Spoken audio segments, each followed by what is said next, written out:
2 दिन पुराना स्टार्टअप है मेरा। ऑफिस बड़ा नहीं है लेकिन सपने बहुत बड़े हैं। साथ दोगे? भाई सैलरी नहीं दे पाऊंगा लेकिन हिस्सेदारी जरूर मिलेगी।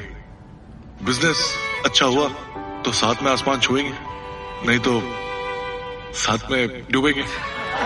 पर एक बात जरूर कहूंगा, उड़ने में मजा बहुत आएगा यार।